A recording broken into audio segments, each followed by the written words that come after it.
களங்கிடும் மகனே வருவாயா, இயேசு அழைக்கின்றார். கண்ணீர் துடைப்பார், மார்போடு சேர்ப்பார், மாறாது அன்பு நம் இயேசு. கண்ணீர் துடைப்பார், மார்போடு சேர்ப்பார், மாறாது அன்பு நம் இயேசு. களங்கிடும் மகனே வருவாயா, இயேசு அழைக்கின்றார்.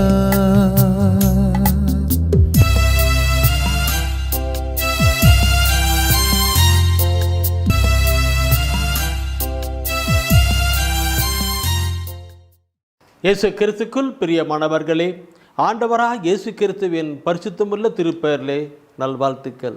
இந்த விடுதலை நேர நிகழ்ச்சி வழியாக உங்களை சந்திப்பதிலே மிகுந்த மகிழ்ச்சி அடைகின்றோம். பிரியமானவர்களே, ஆண்டவர் தந்திருக்கிற ஒரு மாபெரும் கிருபைதான் இது. அவர் தன் வார்த்தைகளை விடுத்து நமக்கு விடுதலை கொடுக்கிறவராகவும், வார்த்தைகளை விடுத்து நமக்கு மீட்பு அளிப்பதாகவும், வார்த்தையை அளித்து நமக்கு நிறைவாழ்வுக்கு நடப்பிப்பதாகவும் இருக்கின்றது. அருமையான கடவுளுடைய திட்ட செயல்பாடுகள் இது. பிரியமானவர்களே, அவருடைய வார்த்தையை கேட்பதற்கு அவளோடு கூட அமர்ந்திருக்கிறீர்கள். மேலே உங்களை நான் பாராட்டுகின்றேன். கடவுளும் உங்களை அதிகமாய் ஆசீர்வதிப்பார். ஏனென்றால் ஆண்டவருக்கு இறைவசன வார்த்தைகளை மக்கள் கேட்கணும், அதை வாழ்வாக்கி கொள்ளணும். ஏன்னா இவ்வளவு செயல் திட்டங்களோடு கூட செயல்படுத்துகிறார்களப்பா, அதை நாம் பயன்படுத்தி கொள்வது வேண்டும். யார் பயன்படுத்தி கொள்ளுகிறார்களோ அதை அவர்களை குறித்து அவருக்கு மிகுந்த மகிழ்ச்சி. இந்த நாளிலும் நம் ஒவ்வொருவரையும் குறித்து அவருக்கு மகிழ்ச்சி உண்டாயிருக்கும். எனவே அவர் நம்ம அதிகமாக ஆசீர்வதிப்பார். எனவே இந்த நாளிலே ஆண்டவர் தருகின்ற வார்த்தையை கேட்பதற்காக நம்மை ஒப்புக்கொடுக்கலாம். காலை முதல் இவ்வளவு நேரம் அநேக காரியங்களை நாம் செய்திருக்கலாம். அதனால் உடலிலே உள்ளத்திலே பல நிலைகள் இருக்கலாம். தூய ஆவியானவர் ஒருநிலைப்படுத்தி அந்த வார்த்தைகளை கேட்டு வாழ்வாக்கி கொள்ள கிருபை செய்யட்டும். ஒப்புக்கொடுப்போம். அன்பின் ஆண்டவரே, இந்த மாலை வேலைக்காய் கோடான கோடி தோத்திரங்களும் துதிகளும் ஆராதனை எடுக்கிறோம் ஆண்டவரே. அன்று மாலை வேலை ஆன பொழுது உம்முடைய வார்த்தைகளை கேட்க மக்கள் அவளோடு கூட கடந்து வந்தார்கள். உம்மை தேடி வந்த மக்களுக்கு உம்முடைய வார்த்தைகளை நீ தந்தீர். அதோடு மட்டுமல்ல, அவர்களுக்கு விடுதலையின் ஆசீர்வாதத்தையும் கொடுத்தீர். நோயிலிருந்து, வியாதிலிருந்து, பாவத்திலிருந்து விடுதலை கொடுத்தீர். அதே போல இந்த நாளிலும் கொடுக்கின்றீர். வல்லவராக நல்லவராக இருப்பதற்காக நன்றி செலுத்துகிறோம். ஆண்டவரே பேசும், உம்முடைய பிள்ளைகள் நாங்கள் கேட்கிறோம். ஆமீன், ஆமீன். பிரியமானவர்களே, இப்பொழுது தூய ஆவியானவர் ஒரு உணர்த்திருக்கின்ற ஒரு செய்திதான் ஆண்டவரோடு இணைந்து வாழ்கிற வாழ்க்கை. ஆண்டவரோடு இணைந்து வாழ்தல், ஆண்டவரோடு கூட இணைந்து வாழ்தல். இந்த ஆண்டவரோடு கூட இணைந்து வாழ்வதை பற்றி நாம் பார்க்கிற பொழுது, இந்த தெய்வீக திருவிழத்திலே தொடக்கம் முதல் இறுதி வரை அவருடைய எண்ணம், சிந்தனைத்தான். ஆண்டுடைய திருவிழம் அவரோடு கூட நாம் இருக்கப்பட வேண்டும் என்பதுதான் அவருடைய சிந்தனையும் அவருடைய இயக்கங்களும் அவருடைய செயல்பாடுகளுமாக இருக்கிறது. அவற்றிலே மிக முக்கியமாக இருக்கின்ற சில கருத்துக்களை தூய ஆவியான உணர்த்துகின்ற நிலையிலே நான் உங்களோடு கூட பகிர்ந்து கொள்ள விரும்புகிறேன். பிரியமானவர்களே, அவர் ஆண்டவரோடு கூட இணைந்து வாழ்கிற பொழுது அது ஆசீர்வாதத்துக்கான வழிகளாக இருக்கிறது. நிறைய இருக்கின்ற நமக்கு செயல்பாட்டாக இருக்கிறது. இப்பொழுது நாம் ஆண்டவர் தருகின்ற வார்த்தையை குறித்து நாம் சிந்திக்கலாம். முதலாவது பார்க்கிற பொழுது, ஆண்டவரோடு கூட இணைந்து வாழ்கிற ஒரு நிலையை பார்க்கிற பொழுது முதல் கருத்தை தான் பார்க்கிறோம். ரோமர் புத்தகத்திலே பார்க்கிற பொழுது 6ஆம் அதிகாரத்திலே, ரோமர் புத்தகத்திலே 6ஆம் அதிகாரத்திலே நாம் பார்க்கிற பொழுது அதனுடைய தலைப்பு என்ன தலைப்பு தெரியுங்களா? அதன் தலைப்பு அழகான ஒரு தலைப்பு, பாவத்தை விட்டு கிறிஸ்துவோடு இணைந்து வாழ்தல். பாவத்தை விட்டு கிறிஸ்துவோடு கூட இணைந்து வாழ்தல். இந்த நிலை தான் ஆண்டவருக்கு நமக்கு கொண்டு வருகின்ற மிக முக்கியமான ஒரு கருத்து. பிரியமானவர்களே, பாவத்தை விட்டு கிறிஸ்துவோடு கூட இணைந்து வாழ்தல், ஆண்டவரோடு கூட இணைந்து வாழ்கிற ஒரு நிலையை நாம் பார்க்கிற பொழுது அது திருமுழுக்கிலே நமக்கு கொண்டு வருகிறது. திருமுழுக்கிலே கொண்டு வருகிறது. இன்றைக்கி நாம் பார்க்கிறோம் நம்முடைய திருச்சபையிலே திரு பிள்ளைகளுக்கு அந்த ஞானஸ்தானம் கொண்டு வருவார்கள். அந்த திருப்பிள்ளைகளுக்கு ஞானஸ்தானம் கொண்டு வருகிற பொழுது நாம் எல்லாம் பார்த்து கேட்டு செயல்படுத்துவதுதான் அனுபவித்தான். அந்த குழந்தையில் கொடுப்பாங்கும்போது குருவானவர் அங்கே சொல்லுவாங்க. குருவானவர் சொல்லுகின்ற அருமையான ஒவ்வொரு கருத்துக்களும் சிந்திப்போமானால் மிக மிக ஆசீர்வாதமான நம் வாழ்க்கைக்கு வழி நடத்தக்கூடிய உள்ளுணர்ந்து செயல்படக்கூடிய காரியங்களாக இருக்கும். நினச்சி பாருங்கன்றிருக்கு. ஆனால் நான் இருக்கும் அதில் நாம் பார்க்கிறோம் பிரியமனார். நான் வரும்போது சொல்லுகிறேன் 6ஆம் அதிகாரத்தில் நீங்கள் அப்படியே அந்த 6ஆம் அதிகாரத்தை நீங்கள் முழுசாக படிக்கும்போது திருமுழுக்கை பற்றி தான் சொல்லப்பட்டிருக்கிறது. அதில் 6ஆம் அதிகாரத்தில் 3வது வசனத்தை நீங்கள் படித்து பாருங்கள். அது சொல்லுகின்றது, திருமுழுக்கினால் கிறிஸ்து இயேசுவோடு இணைந்திருக்கும் நாம் அனைவரும் அவருடைய சாவிலும் அவரோடு இணைந்திருக்கிறோம் என்பது உங்களுக்கு தெரியாதா? பாருங்கள், எவ்வளவு அருமையான ஒரு கருத்து. திருமுழுக்கினால் கிறிஸ்து இயேசுவோடு இணைந்திருக்கிற நாம் அனைவரும் அவருடைய சாவிலும் இணைந்திருக்கிறோம். அவருடைய சாவில் இணைந்த அவர் சாவில் மரித்தார். அடுத்தது என்னது? அவர் உயிர்த்தார். அதே போல நாமளும் உயிர் பெற்று எழுகின்ற ஒரு நிலையைத்தான் அந்த வசனம் அப்படியே சொல்லி கொண்டு வருகிறது. பிரியமானவர்களே, பாவத்தின் நிலையிலே நாம் மறிக்கப்பட வேண்டும். இது இறை ஆண்டு வாசன வார்த்தைகளை கேட்டு உள்ளம் குத்தப்பட்டு சாகின்ற ஒரு நிலையாக இருக்கிறது. திருத்துதர பணியிலே பார்க்கிற பொழுது நாம் குறிச்சிக்கிடுங்க. அதில் பார்க்கிற பொழுது திருத்துதர பணியிலே 2ஆம் அதிகாரத்தில் பார்க்கிற பொழுது பேதுரு பிரசங்கம் பண்ணுவார். பிரசங்கம் பண்ணுகிற பொழுது அங்கே இருக்கிற மக்கள் எல்லாம் உள்ளம் குத்தப்பட்டவர்களாக ஐயோ நாங்கள் என்ன செய்யப்பட வேண்டும் என்று கேட்கிறார்கள். அப்பொழுது பேதுரு சொல்லுகிறார், திருத்தர் பணியில் 2ஆம் அதிகாரத்திலே 37-38 வசனத்தை சொல்லுகிறது. என்ன சொல்லுங்க? நீங்கள் பாவனை பெறுவதற்காக திருமுழுக்கு பெறுங்கள், அப்பொழுது தூய ஆவியை பெறுவீர்கள். உயிர்பட்டு புதிய மனுஷனாக மறுபடியும் புதிய மனுஷனாக பறக்கின்ற ஒரு நிலையைத்தான் அங்கே கொண்டு வருகிறது. இதை நான் பார்க்கணும் பிரியமானவர்களே. நம்முடைய திருச்சபையிலே சிறு பிள்ளைகளுக்கு கொடுக்கிற ஞானஸ்தானமானது அது ஆழமான கருத்து, அற்புதமான கருத்து. அங்கே திருமுழுக்கு பிள்ளைகளுக்கு ஞானஸ்தானம் கொடுக்கிற பொழுது அங்கே சொல்வார்கள், குருவான சொல்வார், கேட்டிருக்கிறீங்க, கேட்க போகிறீங்க. என்ன? ஒரு துணி எடுத்து, வெள்ளை துணி எடுத்து அந்த குழந்தை மேலே அப்படி போட்டு, இந்த வெண்ணிறை ஆடை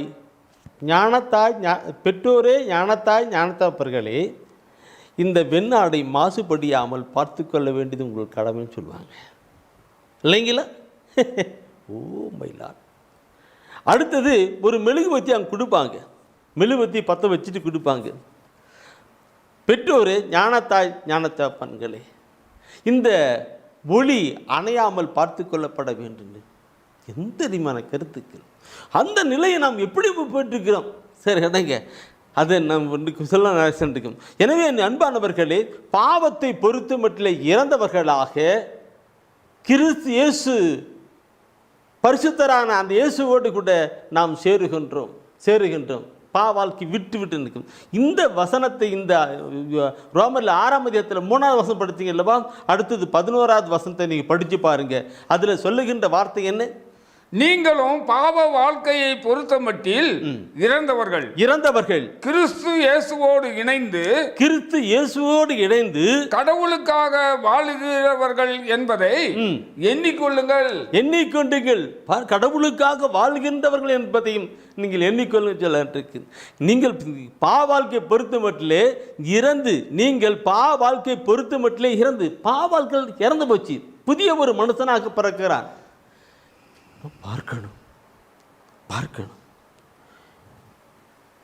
ஊதாரி மகனுடைய வாழ்க்கை நாம் அடிக்கடி படிச்சிருக்கிறோம், கேட்டிருக்கிறோம் இல்லைங்களா? ஊதாரி மகனுடைய வாழ்க்கை, அந்த ஊதாரியுடைய மகனுடைய வாழ்க்கையை பார்க்கிற பொழுது மகன் பிரிஞ்சு போயிடுறான், மீண்டும் திரும்பி வருகிறான்.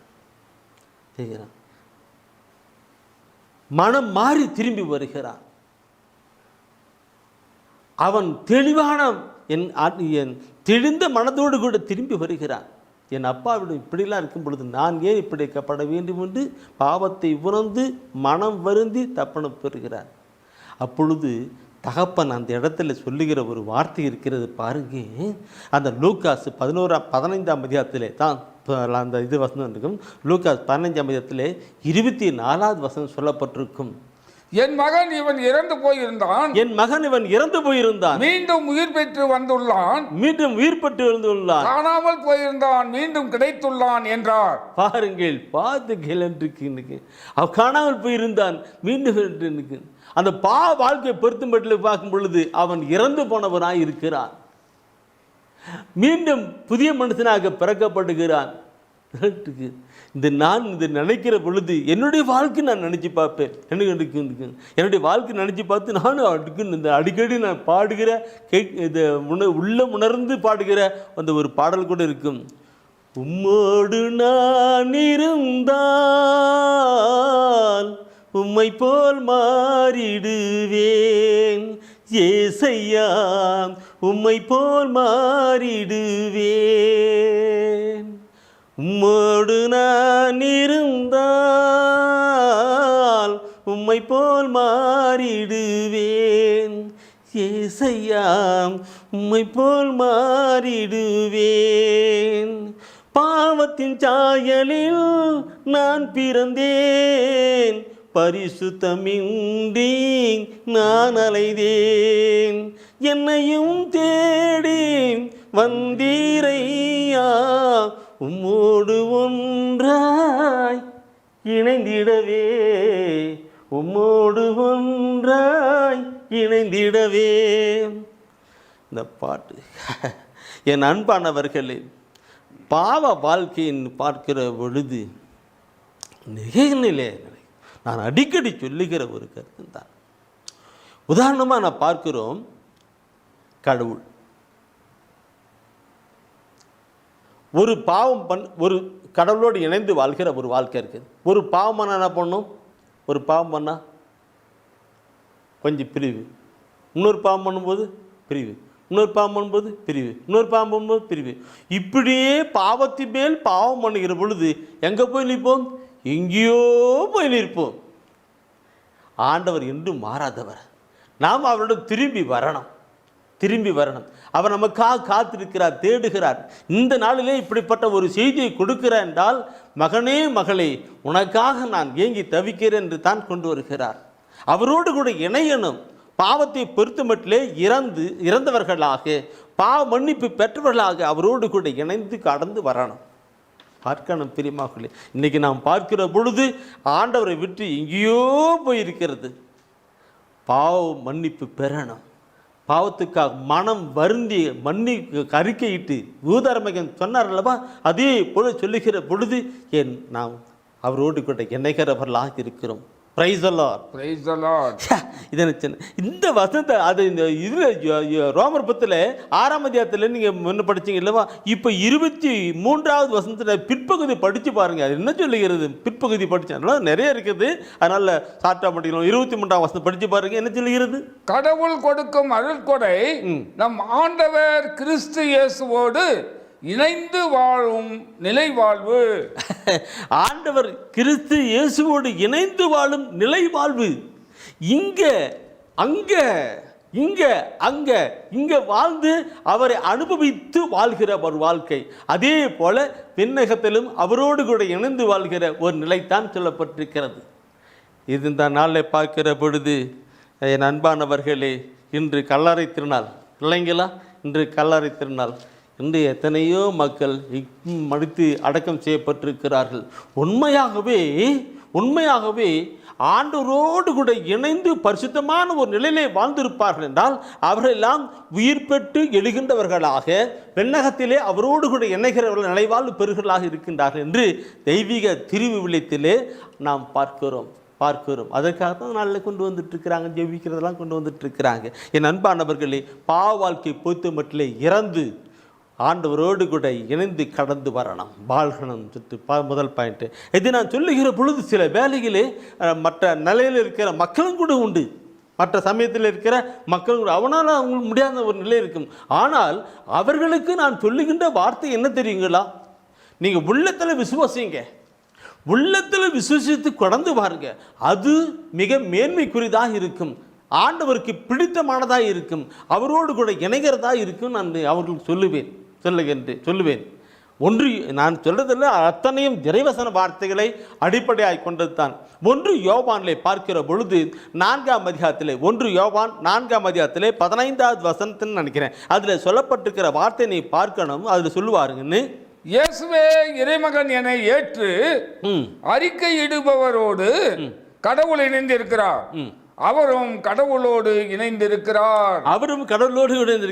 இயேசுவே இறைமகன், இயேசுவே இறைமகன் என்று ஏற்று அறிக்கையிட்டு அவரோடு அந்த அறிக்கையிடுபவரோடு கடவுள் இணைந்திருக்கிறாங்க. இன்னைக்கு உள்ளத்திலே உணர்ந்து இயேசுவே ஆண்டவர், இயேசு மரித்தார், இயேசு உயிர்த்தார், இயேசு வாழ்ந்து கொண்டிருக்கிறார் என்று ரோமர் புத்தகத்திலே நாம் பார்க்கிறோம். அந்த அறிக்கையிடுமா, உள்ளத்திலே விசுவசித்து அறிக்கையிடுகிறவர்கள். ரோமர் புத்தகத்திலே 10ஆம் அதிகாரத்திலே 9-10 வசனத்திலே சொல்லப்பட்டிருக்கிற வார்த்தை தான் அங்கே நான் அவங்களுக்கு சொல்லுவேன்.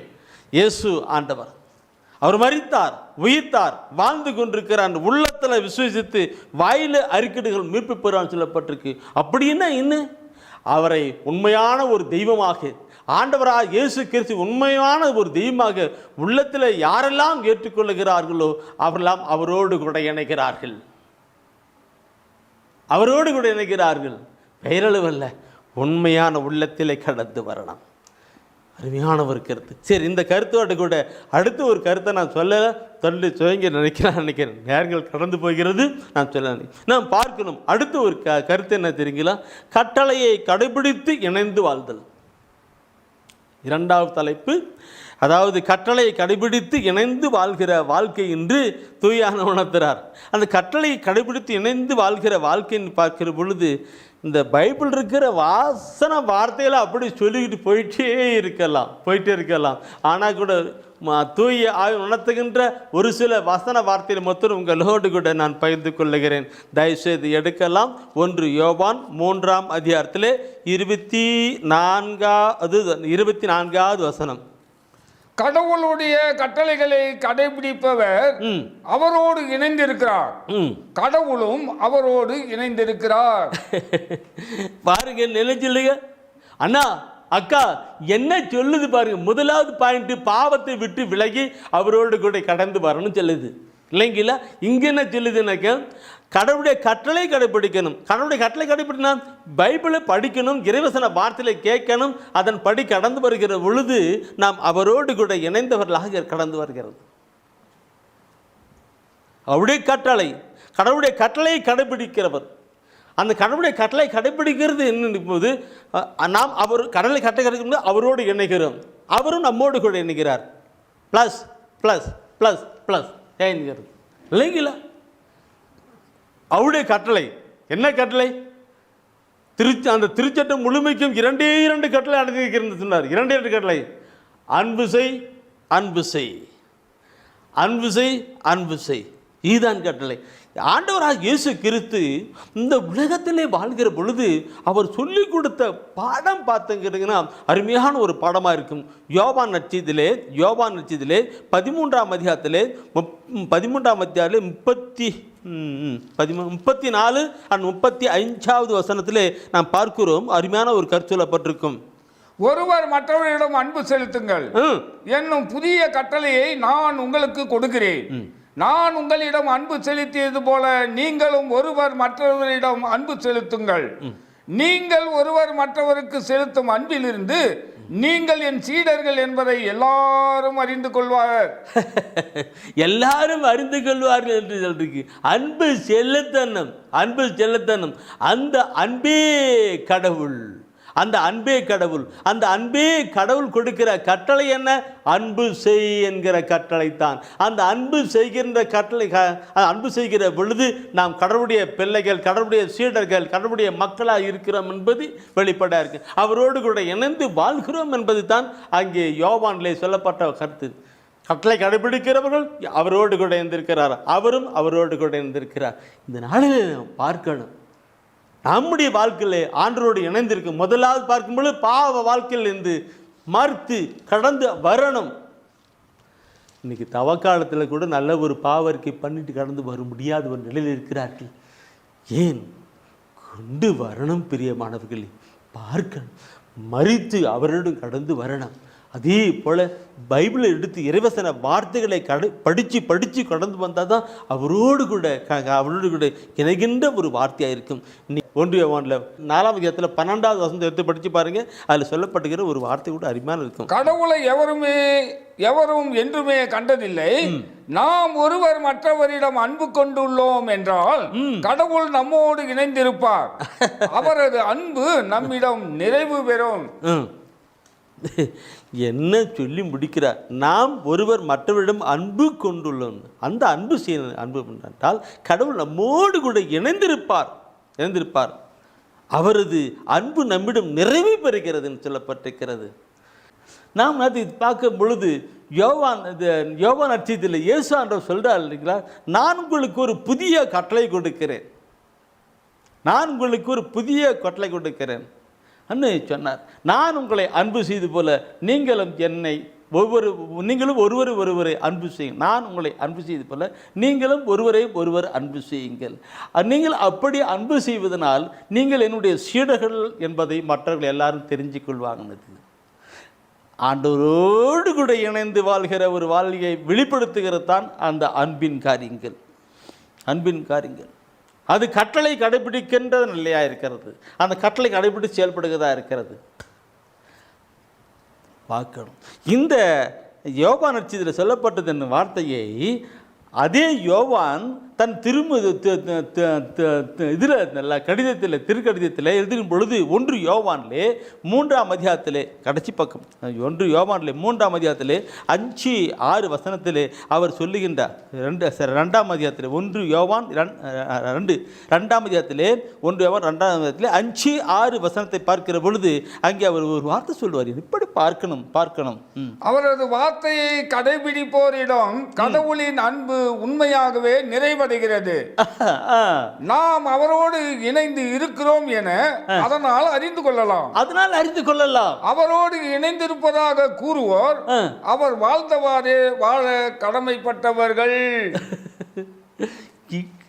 வசனத்தை படிக்கிற பொழுது அந்த வசனங்கள் ஆண்டுடைய வார்த்தைகள் எப்படி நமக்கு சொல்லி கொடுக்கிறது, கற்றுக் கொடுக்கிறது, புத்தி கொடுக்கிறதுன்னு பார்க்கணும்.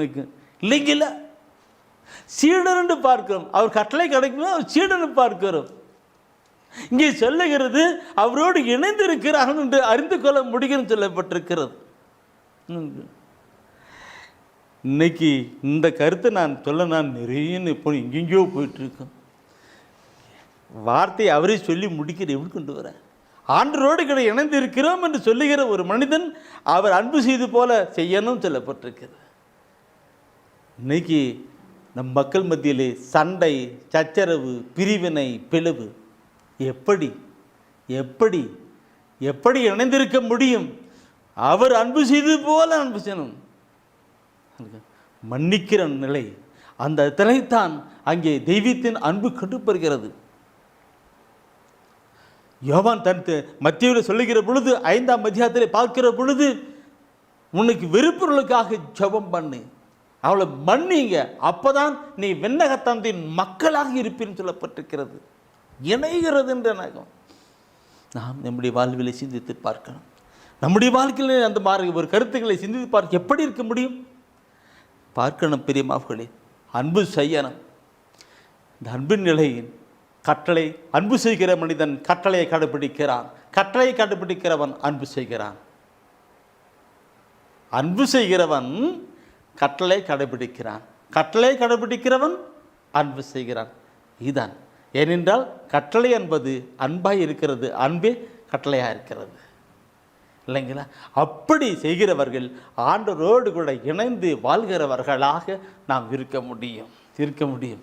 வசனத்தை நான் பார்க்கணும். இந்த வசனத்தை நான் சொல்லி கொண்டு வருகிற பொழுது நண்பர்களே, அந்த நிலையில் அப்படி இன்னும் கூட நாம் போயிட்டு இருக்கும்போது அந்த 4ஆம் அதிகாரத்தில் 12ஆம் வசனத்தை நீ படிச்சிங்கல்லவா? 4ஆம் அதிகாரத்தில் 12ஆம் வசனத்தில் 1 யோவானிலே 4ஆம் அதிகாரத்திலே 12ஆம் வசனம், அந்த 4ஆம் வசனத்தில் அந்த 16ஆவது வசனத்தை நீ படித்து பாருங்க. என்ன சொல்லுகிறது? 16 4 16 என்ன சொல்லுகிறது? கடவுள் நம்மிடம் கொண்டுள்ள அன்பை அறிந்துள்ளோம், அதை நம்புகிறோம். கடவுள் அன்பாய் இருக்கிறார். அன்பில் நிலைத்திருக்கிறவர் கடவுளோடு இணைந்திருக்கிறார், கடவுளும் அவரோடு இணைந்திருக்கிறார். ஒன்றுக்கு ஒன்று சங்கிலி மாதிரி அப்படி இணைவசனம் பிரிஞ்சு பிரிஞ்சு எப்படி வந்துட்டு பாருங்கண்ணே. அண்ணா பாருங்க, அண்ணா அக்கா பாருங்க அக்கா, வசனத்தை இறைவசன வார்த்தையை படித்து கொண்டு கடந்து வரணுங்கக்கா. கேட்பதோடு மட்டும் நின்று விடாதபடி அதன்படி செயல்படலாயிருங்கள்னு யாக்கோப்பில் அழகாக சொல்லப்பட்டிருக்கிறது. செய்யணும் நம்முடைய வாழ்க்கையில். அவரோடு கூட இணைந்து நாம் வாழ்ந்தால் அவருடைய ஆசீர்வாதம். அதை பற்றி நான் பின்னாடி சொல்கிறேன். எப்படிலாம் அது இணைந்து வாழ்ந்தால் எப்படிலாம் ஆசீர்வாதம் இணையத்தான் சொல்லிருக்கிறேன். எனக்கு இந்த இணைஞ்சு வாழ்கிற பொழுது ஆண்டவர் நம்மோடு கூட, இந்த வசனம் என்ன சொன்னீங்க, அவரும் நம்மோடு கூட இணைந்திருக்கிறார். அவரும் கடவுளும் நம்மோடு கூட, அவரும் கடவுளும் அவரோடு இணைந்திருக்கிறார்னு சொல்லப்பட்ட வார்த்தை இல்லைவா? இந்த வார்த்தை பார்த்தினாக்க இப்படி பிரைஸ் ஜீசஸ் ஹல்லேலூயா. யோசுவா புத்தகத்தில் முதல் அதிகாரம் சித்தனாக்க சொல்லுவாங்க. யோசுவா புத்தகத்தில் முதல் அதிகாரத்தில் பழைய ஏற்பாட்டில் யோசுவா புத்தகத்தில் முதல் அதிகாரத்தில் 8வது வசனத்தை நீ படித்து பாருங்க. என்ன சொல்லுது? 8வது வசனம். இந்த திருச்சட்ட நூலை முன்னின்று அகற்றாதே, இரவும் பகலும் இதனை தியானம் செய்து இதில் எழுதியுள்ள அனைத்தையும் கடைபிடிப்பதில் கவனமாய் இரு. அப்பொழுதுதான் நீ செல்லும் இடமெல்லாம் நலம் பெறுவாய், வெற்றி காண்பாய். எப்படி? இந்த திருச்சட்டம் கையை விட்டு விலகாது இருக்கட்டும். இரவும் பகலும் வாசித்து சிந்தித்து தியானித்து அதில் நம்முடைய அருள்நாதர் கடவுள் அன்பின் தகப்பன் என்ன சொல்றாரோ அதெல்லாம் செயல்படுத்த கடமைக்கட்டும். அப்பொழுது நாம் செல்லுமிடம் நம்ம எல்லாம் ஆசீர்வாதமாக இருக்கும். நீ செல்லுமிடம் எல்லாம் நலம் பெறுவாய், வெற்றி காண்பாய். நலம் பெறுவாய், வெற்றி காண்பாய் சாதாரணமான காரியங்கள் இருக்கு. என்னங்க, நான் இந்த வார்த்தை படிச்சிங்க இல்லவா? 8வது வசனம் படிச்சிங்க இல்லவா? அடுத்து 9வது வசனம் படிச்சு பாருங்க. என்ன சொல்லுது? நான் உனக்கு கட்டளையிடவில்லையா? நான் உனக்கு கட்டளையிடவில்லையா? வீறுகொள், துணிந்து நில், அஞ்சாதே, கவலைப்படாதே. ஏனெனில் உன் கடவுளும் ஆண்டவருமான நான் நீ செல்லும் இடமெல்லாம் உன்னோடு இருப்பேன். நம்மோடு இருப்பாரா? அன்னைக்கு நீ கவலைப்படாத, அஞ்சாதே, கலங்காதே, திகையாதே. நான் கட்டளையிடல. என்ன கட்டளை? இந்த ஒவ்வொரு நாளும் இறைவசனத்தை வாசித்து அதன்படி கடைப்பிடிப்பதை கருத்தாயிரு. நீ செல்லுமிடமெல்லாம் நலம் பெற்றிருப்பாய். ஏன்னா உன் கடவுளும் ஆண்டவன் நான் உன்னோடு கூட வரேன்னு சொல்லிட்டார். அவரோடு கூட இணைந்திருக்கிற ஒரு கருத்தம் தான். ஓ மை லார்ட் ஜீசஸ், எத்தனை அருமையான கருத்து. ஆண்டவரோடு கூட இணைந்து. சரி, முதலாவது பார்த்தோம் பாவத்தை விட்டு விலகி அவரோடு கூட இணைகிறது. 2வது அவருடைய கட்டளை இறைவசன வார்த்தை, அவருடைய வார்த்தையை கேட்டு அந்த அன்பு செய்திலே அவரோடு கூட கடந்து வருகிறது. 3வது நாம் பார்க்கிற பொழுது, என் அன்பானவர்களே, ஆவியின் கனிதரும் வாழ்வில் இணைந்து வாழ்தல். கனிதரும் வாழ்வில் இணைந்து வாழ்தல். ஆவியின் கனிதரும் வாழ்வில் இணைந்து வாழ்தல். ஆவியின் கனிதரும் வாழ்வில் இணைந்து வாழ்துன்னு சொன்னால் சாதாரணமான நிலை இல்லை. இன்னைக்கு கனி கொடுக்க நான் செய்தி கொடுத்துருக்கிறேன், ஏற்கனவே இந்த டிவியில் கொடுத்துருக்கிறேன். அந்த செய்தியை நீ பார்க்கணுன்னாக்க யூடியூப்பில் பிரதர் செல்வநாதன் போட்டேன்னு வச்சிங்கள, அதில் மதா டிவியில் கொடுத்துருக்கிற செய்தியெல்லாம் நான் அதில் போட்டிருக்கிறேன். கனி கொடுக்காத மரம், கெட்ட கனி கொடுக்கிற மரம், நல்ல கனி கொடுக்கிற மரம். நல்ல கனி கொடுக்கின்ற மரம் எப்படி இதிலே கடந்து வருதுன்னு பார்த்தனாக்க, இந்த முன்ன சொன்ன வார்த்தையோடு கூட ஒப்பிட்டு தான் அப்படியே வரத்தான். டு கம் வரத்தான். இன்றைக்கி நான் பார்க்கணும் பிரியமானவர்களே, திருத்தூர் பணியில் பார்க்குற பொழுது ஒரு வார்த்தை சொல்லி குறிச்சிக்கிடுங்க. படிக்க வேண்டாம், அது குறிச்சிக்கிடுங்க. அப்புறமா படித்து பாருங்கள் என்ன சொல்லுதுன்னா குத்திரமாக தலைமையில் குற்றமாக இருக்கும். திருத்தூர் பணியில் 7ஆம் அதிகாரத்தில் 51வது வசனத்தில் ஸ்தேவான் ஒரு அப்படி அடிச்சிடுவார். தேவான் திமிர் பிடித்தவர்களே, இறைவார்த்தை உங்களுடைய மூதாதையரை போல இறைவார்த்தையை கேட்க மறுக்கும் செவியும் உள்ளமும் கொண்டவர்களே, நீங்கள் பரிசுத்த ஆவியானவர் எப்பொழுதும் எதிர்க்கிறீங்கன்னு சொல்லப்பட்டிருக்கும். எப்பொழுதும் எதிர்க்க சொல்லப்பட்டிருக்கும். திமிர் பிடித்த மூதாதையரை போல இறைவார்த்தையை கேட்க மறுக்கும் செவியும் ஏற்க மறுக்கும் உள்ளமும் கொண்டவர்களே, நீங்கள் தூயாவின் எப்பொழுதுங்க. அப்போ தூயாவின் இல்லைன்னா எப்படி பரிசுத்தாவின் கனி கொடுக்கிறது? அந்த இறைவசன வார்த்தையை கேட்டால் தானே, இறைவசன வார்த்தையை கேட்டு கடந்து வந்தால் தானே அது ஆவிக்குரிய நிலையில கடந்து வர முடியும். இயேசு ஆண்டவர் சொல்றாரு யோவான் 6ஆம் அதிகாரத்திலே 63வது வசனம் சொல்லுகிற பொழுது என்ன சொல்றாரு? யோவான் 6:63 சொல்லுகிற பொழுது அவர் சொல்லுகின்ற பொழுது என்ன சொல்லுவார்? வாழ்வு தருவது தூய ஆவியே, ஊனியல்பு ஒன்றுக்கும் உதவாது. நான் கூறிய வார்த்தைகள் வாழ்வு தரும் ஆவியை கொடுக்கின்றன. நான் கூறுகின்ற வார்த்தை வாழ்வு தருகின்ற ஆவியை கொடுக்கின்றது. அப்போ இறைவசன வார்த்தையை படிக்க படிக்க படிக்க படிக்க ஆவியை ஆனவர் அப்படியே நிரப்பிக்கிட்டே இருப்பார். டுல் பேக்கப் பெட்டு பேக்கப் டுல் பேக்கப். அந்த பேக்கப் வருகிற பொழுது நாம் அந்த ஆவியானவர் உணர்த்துகிறதானபடி இறைவசன வார்த்தை அப்படி ஆவி வருது. அந்த ஆவியான உணர்த்துகிறது அப்படி நம்முடைய சொல், நம்முடைய செயல், நம்முடைய நடத்தை கணிகளாக அவுட் ஆகிட்டே இருக்கிறது. கணிகளாக அவுட் ஆகிட்டு இருக்கிறது. இதைத்தான் ஆண்டவர் இயேசு கிறிஸ்து யோவான் நற்செய்தியிலே 15ஆம் அதிகாரத்தில் சொல்லுவார். யோவான் நற்செய்தியிலே 15ஆம் அதிகாரத்தில் பார்க்கிற பொழுது அங்கே சொல்லுவார். அந்த வசனத்தை அப்படியே நானே திராட்சை செடி என்றால் கொண்டு வருவார். அதில் 4வது வசனத்தை நீ படித்து பாருங்க. நான் உங்களோடு இணைந்திருப்பது போல நீங்களும் என்னோடு இணைந்து இருங்கள். கொடி திராட்சை செடியோடு இணைந்து இருந்தாலன்றி தானாக கனி தர இயலாது. அதுபோல நீங்களும் என்னோடு இணைந்திருந்தால் அன்றி கனி தர இயலாது. என்ன காத்துக்கு இப்போ சொல்லப்பட்ட வார்த்தைகள் எல்லாம், அதாவது என்ன, பாவத்தை விட்டு விலகி கட்டளையை கடைபிடித்து இறைவசன வார்த்தையை கேட்டு அப்படியே வந்தால் நீங்கள் என்னோடு கூட இணைந்திருப்பீங்க. இணைந்திருந்தால் என்னது கனி, இந்த திராட்சை செடி இருந்து அப்படியே கனி கொடுக்கும். நான் உங்களோடு இணைந்திருப்பது போல நீங்களும் என்னோடு கூட இணைந்திருங்க. திராட்சை செடியோடு கூட இணைந்தாண்டி கண்ணி தராதுகளான்னு சொல்லி கொடுக்கிறார். என்ன அருமையான கருத்துன்னு சொல்லப்பட்டிருக்கும். என் அன்பானவர்களே, பார்க்கணும். நாம் கனி தருகின்ற ஒரு வாழ்க்கை வாழ்க்கை அவரோடு கூட இணைகின்ற ஒரு வாழ்க்கையாக இருக்கின்றது. இணைகின்ற வாழ்க்கையாக இருக்கிறது. அது ஆவிக்குரிய கனிகளாக இருக்கணும். ஆவிக்குரிய கனிகளாக நாம் கடந்து செயல்படுகின்ற ஒரு நிலைக்கு அது அன்பின் கனிகளை வெளிப்படுத்தி கொடுத்ததாக இருக்கிறது. சரி, இந்த யோவான் 15ஆம் அதிகாரத்திலே 4வது வசனத்தை நீ படிச்சுங்களவா, அடுத்தது 5வது வசனத்தை நீ படித்து பாருங்க. அதில் இன்னும் கூட அருமையான ஒரு கருத்தை அவங்க சொல்லி இருக்கிறார். நானே திராட்சை செடி, நீங்கள் அதன் கொடிகள். ஒருவர் என்னுடனும் நான் அவருடனும் இணைந்திருந்தால் அவர் மிகுந்த கனி தருவார். என்னை விட்டு பிரிந்து உங்களால் எதுவும் செய்ய இயலாது, ஒன்றும் செய்ய இயலாது. எனவே அன்பானவர்களே, ஆண்டவரோடு கூட இணைந்து வாழ்கிற பொழுதுதான் நம்ம படிச்சமல்லவா, நீ செல்லும் இடமெல்லாம் நான் உன்னோடு கூட இருப்பேன், கலங்காதே, திகையாதே, பயப்படாதே, அஞ்சாதே, உன் கடவுளும் ஆண்டமாகி நான் உன்னோடு கூட இருக்கிறேன் சொன்னார்லவா. அந்த இருக்கிற நிலையைத்தான் அவரும் பயப்படுத்தவில்லை. ஒருவர் என்னுடனும் நான் அவருடன் இணைந்திருந்தால் ஒன்றும் பயப்பட தேவையில்லை, எல்லாம் ஒரு ஆசீர்வாதமான ஒரு வாழ்க்கையாக இருக்குன்னு. இப்படிப்பட்ட ஒரு நிலை இல்லாத போது அந்த 4ஆம் அதிகாரத்தில் அந்த 15ல் 4வது வசனம் படிச்சிங்க, 5வது வசனம் படிச்சிங்க, 6வது வசனம் நீ படிக்க வேண்டாம். படிச்சுனாக்க அழுவீங்க. என்னது கனி கொடுக்காத, இப்படி ஆண்டவரோடு கூட இணைந்து கனி கொடுக்காத அந்த செடியோ கொடியோ இருந்துச்சுனாக்கா அதெல்லாம் வெட்டி நெருப்பில் போடப்படும் சொல்லப்பட்டிருக்கிறது. நெருப்பில் போடப்பட்டிருக்குன்னு என்ன? நம்முடைய வாழ்க்கை ஆண்டவரோடு இணைந்திருக்கிற வாழ்க்கையா, கனி கொடுக்கின்ற வாழ்க்கையா? சிந்தித்து பார்க்கணும். இல்லைன்னா இருக்கும், இல்லைன்னா அந்த கீழே இருக்கணும். என்ன அன்பானவர்களே, ஆண்டுடைய வசன வார்த்தை எடுத்து நாம் படித்து கொண்டு வரணும். ஆண்டுடைய வசன வார்த்தை எடுத்து நாம் படித்து கொண்டு வருகிற பொழுது அவர்களிலே கடந்து போகிற வார்த்தை தான், அதுதான் பயங்கரமாக இருக்கும்.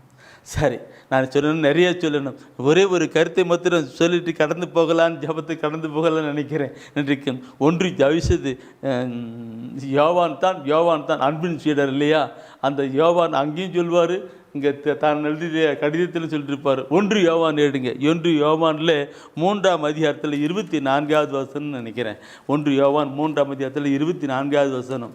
கடவுளுடைய கட்டளைகளை கடைபிடிப்பவர் அவரோடு இணைந்திருக்கிறார், கடவுளும் அவரோடு இணைந்திருக்கிறார். கடவுள் நம்மோடு இணைந்திருக்கிறார் என்பதை அவர் நமக்கு அருளிய தூய ஆவியால் அறிந்து கொள்கிறோம்.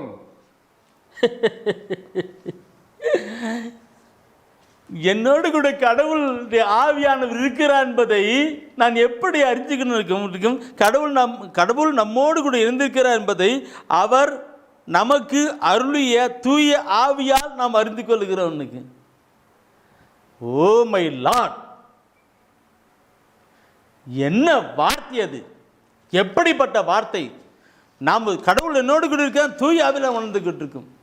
இயேசு என்னோடு கூட இருக்கிறார், அதை நான் உணர்றது எப்படி? தூய ஆவியில் உணர்கின்றோம். அப்படி என்னன்னா, முன்ன சொல்லப்பட்ட ஒவ்வொரு கருத்தைப்படி நான் வாழ்கிற பொழுது தூய ஆவி எனக்குள் இருக்கிறாரு. தூய இருக்கிற பொழுது கடவுள் என்னோடு கூட இருக்கிறாரு, அவரோடு கூட நான் இணைந்திருக்கிறேன்னு நாங்கள் தூய ஆவியை வெளிப்படுத்தி கொடுக்கிறாரா?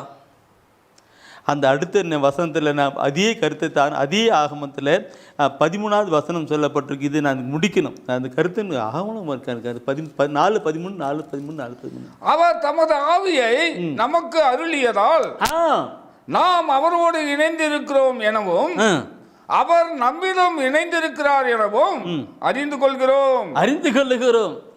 தூய் ஆவினாலே திராட்சை செடி அதோடு கூட நாம் இணைந்திருக்கிறோவா? அது கனி கொடுக்கிறோமா? அவரோடு கூட வாழ்கிற வாழ்க்கையை நாம் பார்க்கணும். இணைந்திருக்கிற காரியங்கள் தூய ஆவியானவர் தானே அவற்றை வெளிப்படுத்தி கொடுக்கிறார். அன்பானவர்களே, அவரோடு கூட இணைந்து கடந்து வரணும். அவரை தன்னுடைய வாழ்க்கையில வாழ்ந்து அனுபவிக்கணும். நம்முடைய உள்ளத்தில் இருக்கிற எல்லா பாரங்களையும் மாற்றுகிறவராக அவர் செயல்படுத்துகிறவராக இருக்கிறார். எனவே இந்த நாளில் இப்படிப்பட்ட ஒரு செய்தியை கொடுக்க அவர் தானே தூய ஆவினாலே உணர்த்தி செயல்பட்டு கொண்டிருக்கிறார். சொல்லுகிறவர் அதை செயல்படுத்துகிறவராக இருக்கிறார். நாட்களிலே கடந்து வாங்க, அவரோடு கூட இணைந்து கடந்து செயல்படுங்க. வார்த்தை கேட்டு கடந்து வாங்க. அவருடைய அற்புதங்களும் அதிசயங்களும் நாட்களில் நடக்கும்.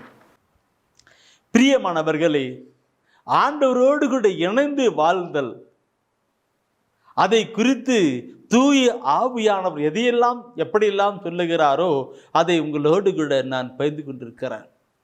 முதலாவது பார்க்கிற பொழுது பாவத்தை விட்டு விலகி அவரோடு கூட இணைந்து வரணும். மிக முக்கியமானது பாவத்தை விட்டு விலகி அவரோடு கூட இணைந்து வரணும். இரண்டாவது கருத்து நாம் பார்க்கிற பொழுது ஆண்டுடைய கட்டளைகளை கடைபிடிக்கணும். அவருடைய வார்த்தையை கேட்டு கடந்து வரணும். இரண்டாவது, அவருடைய வார்த்தையை கட்டளைகளை கடைபிடித்து அனுசரிக்கணும். மூன்றாவது பார்க்கிற பொழுது அவரோடு கூட இணைந்து தூய ஆவியிலே கனி கொடுக்கின்ற பிள்ளைகளாக மக்களாக கடந்து வரணும். கனி கொடுக்கிற பொழுதுதான் அவருடைய இணைகின்றோம்.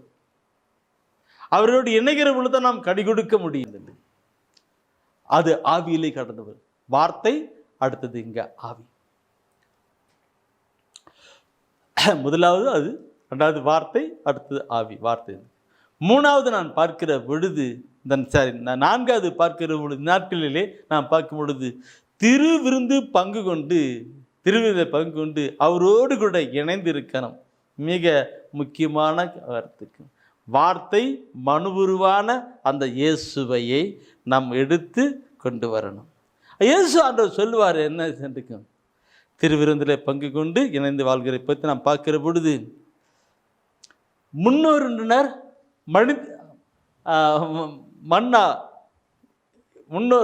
முண்டனர் மடிந்து போனார்கள், ஆனால் இந்த உணவை உண்கிறவர்களோ என்றுமே சாக மாட்டார்கள் என்று சொல்லிடுவார். அது அருமையாக நீங்கள் பாட்டெல்லாம் பாடிட்டு இருப்பீங்க, இல்லை கேட்டிருப்பீங்க. பாடலை பாடினா பாடிக்கிட்டே இருக்கலாம். இன்னைக்கு அன்பானவர்களே, திருவிருந்தில் பங்கு கொள்ளுகிற கருத்தை நான் பார்க்கணும். யோவானை இடுங்க. யோவான் நற்செய்தியில் நிறைய இருக்கு. அதில் யோவான் நற்செய்தியில் 6ஆம் அதிகாரத்தில் 55 56 முதல் படித்த போதும் அதுக்கு விளக்கம் நிறைய போயிட்டே இருக்கும். 55, 56. எனது சதை உண்மையான உணவு, எனது ரத்தம் உண்மையான பானம். எனது சதை உண்மையான உணவு, நானே வானிலிருந்து இறங்கி வந்த மெய்யான உணவு. விண்ணகத்தில் இருந்து, விண்ணக தந்தையாம் கடவுள், நாமெல்லாம் வாழ்வு பெறும் விட்டு கடந்து வந்த அந்த உணவு நானே. எனது சதையை உண்டு எனது ரத்தத்தை குடிப்போர் என்னோடு இணைந்திருப்பேன், நானும் அவர்களோடு இணைந்திருப்பேன். நானும் அவர்களோடு கூட இணைந்திருப்பேன், நானும் அவர்களோடு கூட இணைந்திருப்பேன். என் அன்பானவர்களே, இந்த வசன வார்த்தை எவ்வளவு அருமையான இருக்கு பாருங்க. அவருடைய உடலை உண்டு அவருடைய ரத்தத்தை குடிக்கிற போது அவரோடு கூட இணைந்து இருப்பணும், அவரோடு கூட இணைந்து இருப்போம். இந்த கருத்தை என் அன்பானவர்களே கரம் குமிட்டு நான் கேட்டுக்கொள்வது கேட்கணும். நாம் தெய்வீக திருப்பலியிலே பங்கு கொள்ளுகிறோமே, எந்த நிலையிலே எப்படி பங்கு கொள்ளுகின்றோம் நினைச்சு பார்க்கணும். அவரோடு கூட இணைந்து வைத்தான் நாம் தெய்வீக திருப்பலி வருகிறோம். எப்படி இணைந்து கொண்டிருக்கிறோம்? நான் இதெல்லாம் எங்கள் பங்கு தந்தையிடம் சொல்லி அப்படி கொஞ்ச நேரம் பேசிட்டு இருக்கும்போது அழுதுட்டேன். ஏன்னா தெய்வீக திருப்பலியின் நேரத்தில் அந்த பாவ மன்னிப்பு கொடுப்பாங்க, பொது பாவ மன்னிப்பு. அந்த பொது பாவ மன்னிப்பு பிற்பாடு நிறைய பேர் வருவாங்க, அலட்சிய நிலையிலே அந்த தெய்வீக திருவிருந்திலே பங்கு கொள்வாங்க. எப்படி ஆண்டவருங்க சொல்லுகிறது பார்க்கணும் போது நிறைய கருத்துக்கும். நீ பலிபீடத்திலே வருந்து காணிக்கை செலுத்துகிற பொழுது உன்னில் யாருக்காவது மனத்தாங்கள் இருந்தால் முதல்ல அங்கேயே வைத்து, பலிபீடத்துக்கு முன்னாடி அங்கேயே வைத்துட்டு முதல்ல போயிட்டு அவரோடு சமாதானம் செய்து கொண்டு வந்து அப்பாரமால நீ செய்யிட்டான்னு சொல்லியிருக்கிறார். எப்படி நினைச்சு பார்க்கணும். இதெல்லாம் உணராதபடி நம்முடைய வாழ்விலே கடந்து அப்படி போயிருந்தா அது நிலை என்ன? நான் எங்கள் பங்கு சாப்பிட நான் பேசிட்டு இருக்கும் பொழுது நிறைய கருத்தடி பேசினேன். அண்ணன் பங்குச்சா மருமத்து இல்லை, தியானத்தில் கூட இந்த பார்க்க அப்படி பேசிட்டு இருக்கோம். நீ பார்க்கணும் பிரியமார்களே, 1 கொரிந்தியர்ல 11ஆம் அதிகாரத்தில் 27வது வசனத்தை சொல்லுகிறது. 1 கொரிந்தியர் 11ஆம் அதிகாரத்தில் 27வது வசனம் சொல்லுகிறது, எவராவது தகுதியற்ற நிலையில் இந்த அப்பத்தை உண்டால் அல்லது ஆண்டவரின் கிண்ணத்தில் பருவினால் அவர் ஆண்டவரின் உடலுக்கும் இரத்தத்திற்கும் எதிராக குற்றம் புரிகிறார். இதுக்கு நான் அதிகமாக விளக்கம் கொடுக்கணும்னு நினைக்கிறீங்களாண்ணா? அக்கா, விளக்கம் கொடுக்க தேவையில்லை. தெளிவாக புனித பவுல் அடிகள் அப்படியே புட்டு சொல்லியிருக்கிறார். எவராவது தகுதியற்ற நிலையிலே, பரிசுத்தம் இல்லாமல் தகுதியற்ற நிலையிலே அந்த அப்பத்தை உண்டு ரசத்தை குடிப்பார்கள், அவர்கள் கிறிஸ்து இயேசுடைய உடலுக்கும் இரத்தத்துக்கும் விரோதமாக குற்றம் புரிகிறான்னு சொல்லப்பட்டிருக்கிறது. இயேசுக்கும் அப்படின்னா பார்க்கணும், நாம் எப்படி அவரோடு கூட இணைந்து வாழ்ந்து கொண்டிருக்கிறோம். என் நண்பர்களுடைய நான் சொல்லுகிற பொழுது உள்ளம் வேதனைப்படுகிறது. நான் நேற்று செய்தியில் கொடுக்கிற பொழுது இறைவசன வார்த்தையை மக்கள் எடுக்கலன்னு சொல்றதுக்காக திருப்பாடலாசிரியர் சொன்ன வார்த்தையை சொல்லி நானும் அழுதுட்டேன். அது சரி சகோதரி ஒருத்தர் ஃபோன் பண்ணு, என்ன பிரதர் நீ செய்தி கொடுக்கும்போது அப்படியே அழுகிறீங்க. ஏன் எனக்கு நான் பார்க்கிறேன், நிலையை பார்க்கிற அழுகின்ற நினைக்கிறதுக்கு அதுதான் இருக்கு. என் அன்பானவர்களே, நேற்று தினத்தில் சகோதரர் கொடுக்கிற ஒரு செய்தியை கொடுத்து ஜெபிக்கிற பொழுது நான் உள்ளத்தில் பாரத்தோடு கேட்டு கண்ணீர் விட்டு நான் ஜெபித்துக் கொண்டிருந்தேன். அவரோடு கூட இணைந்து நாம் வாழணும். வாழ்கிற பொழுது அற்புதங்களும் அதிசயங்களும் வல்லமைகளும் வெளிப்படுகின்ற ஒரு கருத்து. உடலும் ரத்தமாக இருக்கிற அந்த இயேசு கிறிஸ்துவை உண்ணுகிற நிலையிலே எத்தனை அற்புதம் நடக்கணும், நோய்கள் குணமாகணும், வியாதிகள் அற்புதம் குணமாகணும்.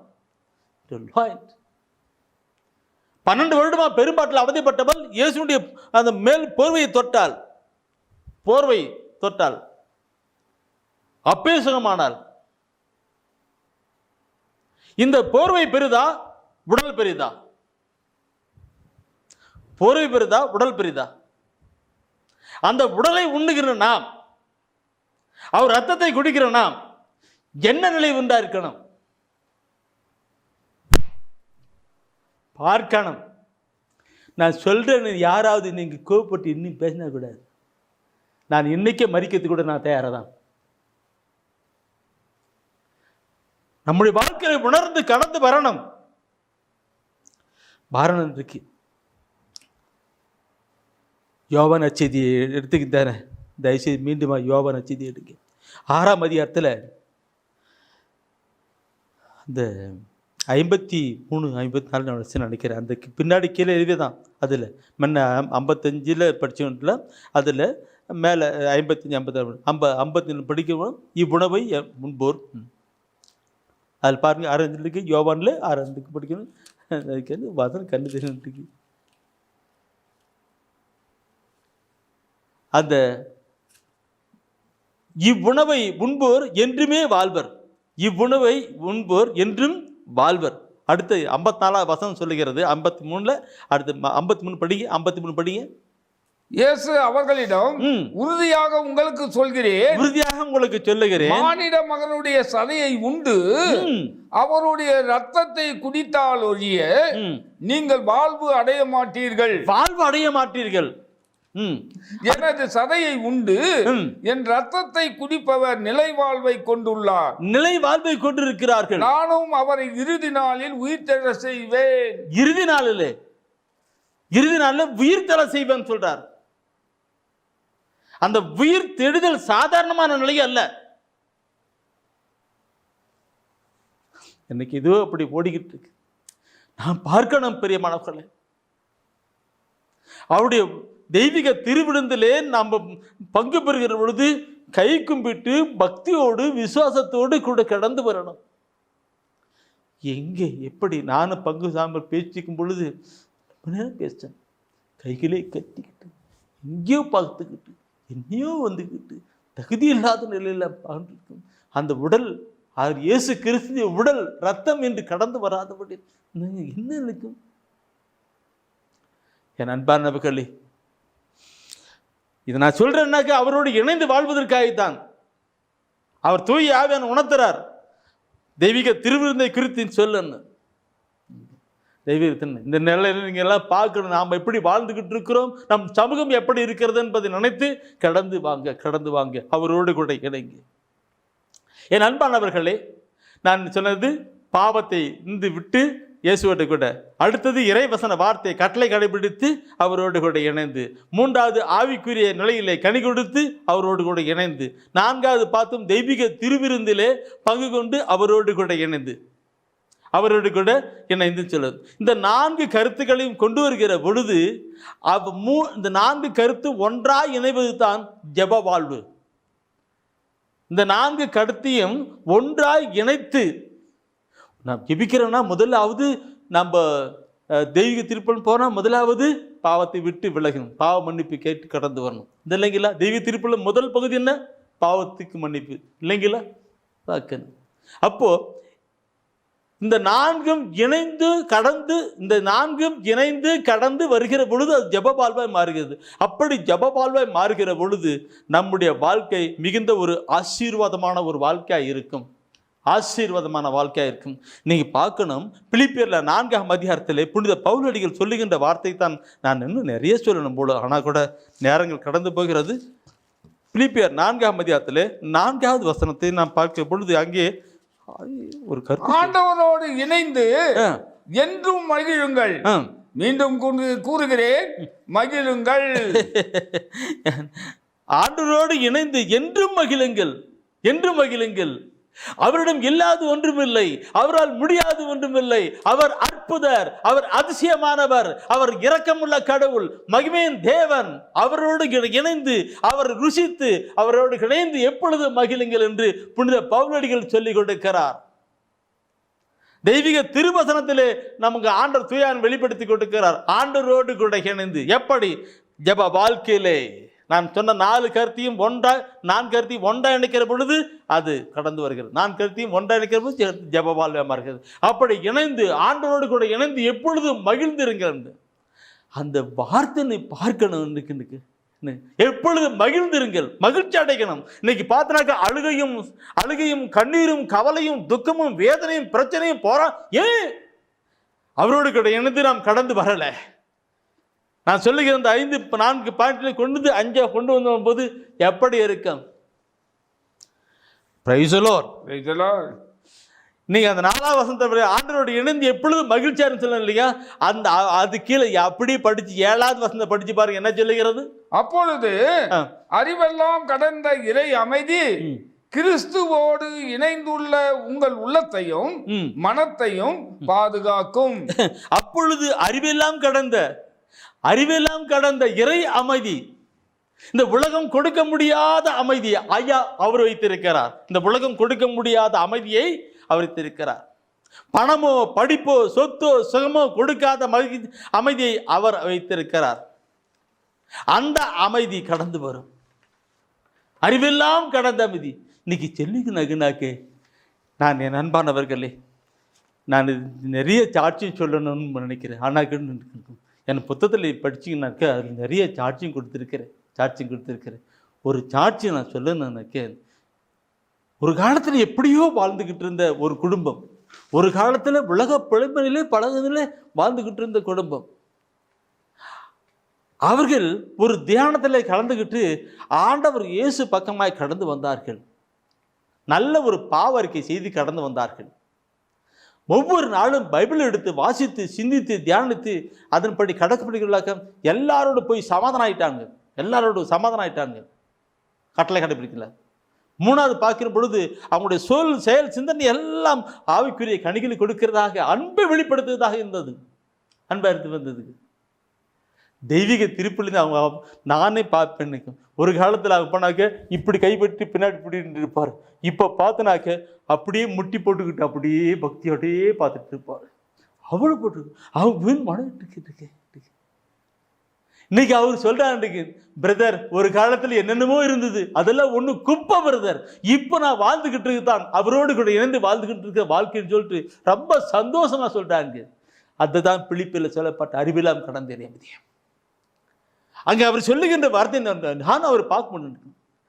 அதனால 7வது இருக்கு, அறிவெல்லாம் கடந்த இறை அமைதி. அறிவெல்லாம் கடந்த இறை அமைதி உங்கள் அப்பொழுது அறிவெல்லாம் கடந்த இந்த உலகம் அறிவெல்லாம் கடந்த இறை அமைதி கிறிஸ்து இயேசுவோடு இணைந்துள்ள உங்கள் உள்ளத்தையும் மனத்தையும் பாதுகாக்கும். உள்ளத்தையும் மனதையும் பாதுகாக்கும் சொல்லப்பட்டிருக்கு. இதை கேட்டுக்கொண்டிருக்கிற என் அன்பான சகோதரமே, நம்முடைய வாழ்க்கையில நாம் நினைச்சு பார்க்கணும். ஏதோ ஒரு பெயருக்கான ஒரு வாழ்க்கையை இருக்கக்கூடாது. அவரோடு கூட இணைந்து வாழ்கிற ஒரு வாழ்க்கையா இருக்கப்பட வேண்டும். அப்படி இருக்கும் பொழுதுதான் அந்த தெய்வீக திருவிருந்திலே சொன்னார்கள், என் உணவை உண்டு இரத்தத்தை குடிக்கிறவர்கள் இறுதி நாளிலே உயிர் பெற்று எழுவார்கள் சொல்லப்பட்டிருக்கிறது. கல்லறை திருநாள் நாளில் அப்படி செய்தி கொடுக்கிற விருந்து பாக்கியமா இருக்கட்டும். பார்க்கணும் பிரியமாகலே. இதை கேட்டுக்கொண்டிருக்கிற ஒவ்வொரு நம்முடைய வாழ்க்கையில செயல்கணுமானும் அறிவெல்லாம் கடந்து இருக்கும். இன்னைக்கு நாம் ஜெபிக்க போகிறோம். அவரோடு கூட இணைந்து நாம் ஜெபிக்க போகிறோம். நான் சொன்னப்பட்ட 4 கருத்துக்களை மைய கொண்டு நாம் ஜெபிக்க போகிறோம். முதலாவது பாவ மன்னிப்புக்காக வார்த்தைகளை கொடுத்து அப்படியே கொண்டு வந்து ஜெபிக்க போகிறோம். ஜெபிக்கிற பொழுது அற்புதங்கள் நடக்கும், அதிசயங்கள் நடக்கும். ஆண்டவர் இதோடு அறிவெல்லாம் கடந்து என்று பார்க்கிற பொழுது நாம் எதிர்பார்க்க முடியாத ஒரு காரியங்களாம் இப்பொழுது நடக்கும். அவர் சொல்லியிருக்கிறார், oh my Lord Jesus, Holy Spirit, அன்னை மரியே தேவதாயே. ஒரு நிமிஷம் நாம் எல்லாரும் கண்களை மூடலாமா? கண்களை மூடலாம். இன்றும் அந்த ஆண்டவர் நேற்றும் என்றும் என்றும் மாறாதவராயிருக்கிறபடினாலே அற்புதம் செய்வார், அதிசயம் செய்வார். மரித்து வீத்து வாழ்ந்து கொண்டிருக்கிற நம்முடைய அருமை ஆண்டவரை கண்முன் கொண்டு வரலாம். அதிசயங்கள் செய்கிறவர் நம் அருகில் இருக்கிறார். அற்புதங்கள் செய்கிறவர் நம் அருகில் இருக்கிறார். அப்படியே கொண்டு வாங்க. மரிச்சி வீர்த்து வாழ்ந்து கொண்டிருக்கிற இயேசு கிறிஸ்து நம் ஒவ்வொருவருக்கும் அருகிலே நின்று கொண்டிருக்கிறார். நம் ஒவ்வொருவருக்கும் அருகிலே நின்று கொண்டிருக்கிறார். நம்முடைய கண்ணீரை காண்கிறார், நம்முடைய கதறலை கேட்கிறார், நம் ஜபங்களை கேட்கிறார். இந்த செய்தி வழியாக அவரோடு நாம் இணைந்து கொண்டோமே, அதனால் அவருடைய வல்லமையும் கிருபையும் அற்புதங்களும் அதிசயங்களும் இப்பொழுது உங்களுடைய உள்ளத்தை நிரப்பும், உங்களுடைய உள்ளத்தை நிரப்பும். ஓ ரிஷரபரபா, ஆண்டவரே ஒவ்வொரு உள்ளத்தை நிரப்புங்கப்பா. நானே திராட்சை செடி என்னோடு கூட இணைந்திருந்தால் அன்றி சொன்னீரே, என்னை பிரிந்து உங்களால் ஒன்று செய்ய முடியாது என்று சொன்னீரே. இப்பொழுது அற்புதம் நடக்கட்ட மாட்டவரே, அதிசயம் நடக்கட்ட மாட்டவரே, திருமணமாக காரியங்களை ஆசீர்வதி மாட்டவரே. என்னுடைய மகளுக்கு திருமணமே ஆகவில்லை என்று கண்ணீர் விடுக்கிறவர்களுடைய கண்ணீரை தொடையும், இணைந்து வந்து உங்களுடைய மகிமையை பெற்றுக்கொள்ளட்டும். திருமணமாகியும் குழந்தை பாக்கியம் இல்லை என்கிற சகோதர சகோதரிகளுக்காக நான் ஜெபிக்கிறோம் ஆண்டவரே. கர்ப்பத்தை ஆசீர்வதிக்கிறவர் நீர், மலடியை குழந்தை பேறு பெரும்படியாக செய்கிறவர் நீர். அப்படியே ஆசீர்வதி ஆண்டவரே. கடன் பிரச்சனையோடு கூட இருக்கிறவர்கள், வட்டியை கூட கட்ட முடியவில்லை என்று வேதனைப்பட்டுக் கொண்டிருக்கிறவர்களுக்கு வழியை திறந்து கொடுங்க. அவர்கள் மற்றவர்களுக்கு கடன் கொடுக்கிறவர்களாக நீங்க மாத்துங்க. இனச்சட்டம் 28:12 படி ஆசீர்வதிங்க.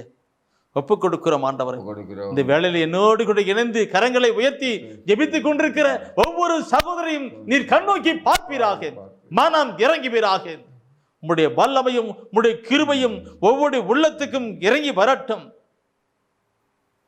பிலிப்பியர் 4:7 சொல்லப்பட்டபடி ஆண்டவரே, அறிவெல்லாம் கடந்த ஒரு இறை அமைதி, மனித மூளைக்கு எட்டாத ஒரு தெய்வீகமான காரியங்கள் இப்போது அவருடைய உடலிலே, அவருடைய உள்ளத்திலே, அவருடைய எண்ணங்களிலே, அவருடைய சிந்தனைகளிலே, அவருடைய எதிர்பார்ப்பிலே கடந்து வரட்டும், கடந்து வரட்டும். எங்களுக்காக மரித்து வைத்து வாழ்ந்து கொண்டிருக்கிற இயேசு கிறிஸ்துவின் பரிசுத்த திருப்பேரிலே நாங்கள் ஜெபிக்கிறோம், ஜெபிக்கிறோம், ஜெபிக்கிறோம். ஜெபம் கேளும். அன்பு அன்னையே, தூய மரியே, பரிந்து பேசும், பரிந்து பேசும். ஆமென். மரியே வாழ்க, ஆண்டவரும் உடனே, பெண்களிலே நீர் பேறு பெற்றீரும், மகனும் வாழியவே. பரிசுத்த மரியாயே, எங்கள் பரமனின் தாயாரே, பாவிகள் எங்களுக்காய் பரமனை மன்றாடும். இப்போதும் நீர் மன்றாடும், எப்போதும் நீர் மன்றாடும். தீமைகள் நெருங்கையிலே பரமனை மன்றாடும். மரணம் வருகையிலே எம்மை தாங்கும் அம்மா.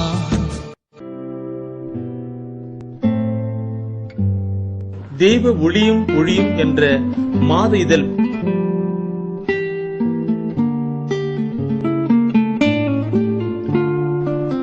எமது டிவைன் ஊழியத்தின் வழியாக வெளியிடப்படும் தெய்வ ஒளியும் ஒளியும் என்ற மாத இதழ் பெற வேண்டும் என்றால் சரியான முகவரியை அனுப்புங்கள். புத்தகங்கள் அனுப்பி வைக்கின்றோம். எங்கள் ஊழியங்களுக்காக ஜீவியுங்கள். ஆண்டவர் உணர்த்துகின்ற காணிக்கையால் தாங்க.